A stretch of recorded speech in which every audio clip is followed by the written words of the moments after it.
Chapter 12. Now the Lord had said unto Abram, Get thee out of thy country, and from thy kindred, and from thy father's house, unto a land that I will show thee, and I will make of thee a great nation, and I will bless thee, and make thy name great, and thou shalt be a blessing. And I will bless them that bless thee, and curse him that curseth thee. And in thee shall all families of the earth be blessed.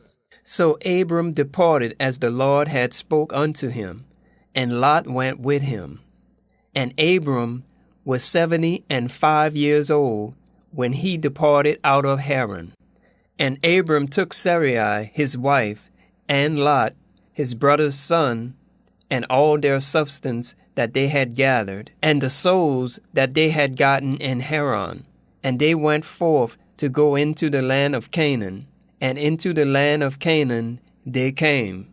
And Abram passed through the land, unto the place of Sychem, unto the plain of Moreh. And the Canaanite was then in the land. And the Lord appeared unto Abram, and said, Unto thy seed will I give this land. And there built he an altar unto the Lord, who appeared unto him. And he removed from thence unto a mountain on the east of Bethel, and pitched his tent, having Bethel on the west, and Hai on the east. And there he built an altar unto the Lord, and called upon the name of the Lord. And Abram journeyed, going on still toward the south. And there was a famine in the land.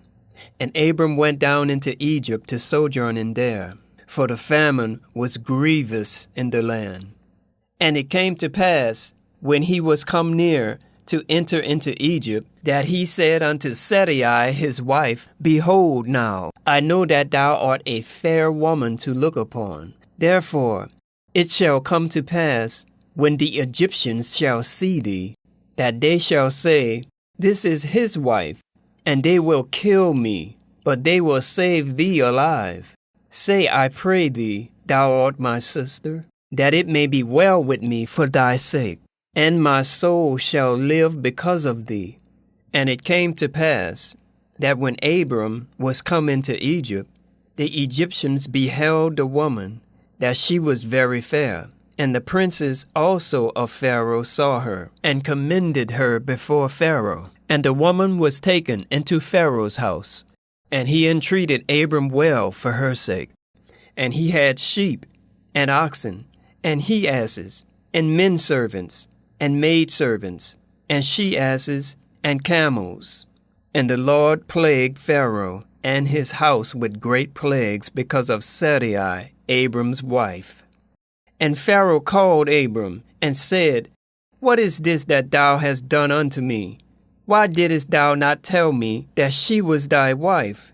Why saidst thou, She is my sister, so I might have taken her to me to wife? Now therefore, behold thy wife, take her, and go thy way. And Pharaoh commanded his men concerning him, and they sent him away, and his wife, and all that he had. Chapter Review. In chapter 12, the Lord tells Abram to leave his land and his father's house to go into the land of Canaan. The Lord promises to make Abram a great nation, but there is no explanation for why Abram was chosen. Noah was chosen because he was righteous in his generation, but no explanation was given for Abram. The Lord also promises to give the land of Canaan to Abram's seed and not him. Remember, whenever the Bible refers to God as the Lord, he will be portrayed anthropomorphically, meaning he will have human characteristics. In verse 7, it is the Lord that appears unto Abram.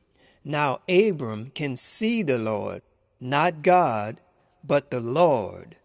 Abram is 75 years old at the time, and he took Sarai his wife and Lot his brother's son with him. Although the Lord promises to make Abram a great nation, the father of faith doesn't seem to believe the Lord.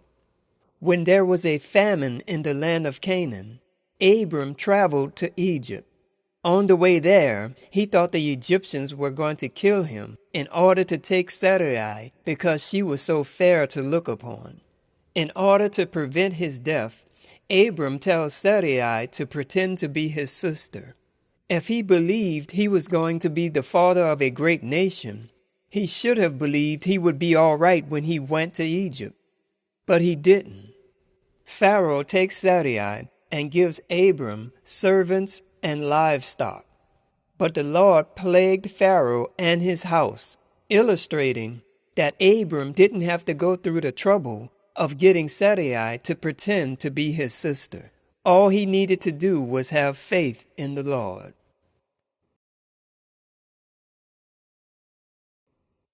As a result of our presidential election of 2016, a lot of negative energy has been released into our country and the world. My advice to you is simply this: to be kind to everyone. I say this with a slight understanding of what the future holds. Many years ago, predictions were made, and many have come to pass, and some are unfulfilled. Mad cow disease was predicted. It has come to pass. 9/11 was predicted. It has come to pass. The Ebola virus was predicted. It has come to pass. Many years ago, a second civil war was predicted to occur in America in our modern time. It will be caused by racism and political extremists. The country will divide itself into 5 different regions, and many lives will be lost. If the Civil War is allowed to occur, it will be a precursor to the end. The next event will be global and involve atomic weapons. How do we stop this? I can say, just put God first. But what does that really mean? A solution without a frame of reference leading to specific actions is not a very clear solution. When we put God first, we must remember who God is. God is the light. God is the truth. And God is love. This is our frame of reference, which allows us to engage in specific actions. When we put God first, we put the light first, we put the truth first, and we put love first. God's truth is the truth of simplicity. So my advice must be simple, because I want to be like Him.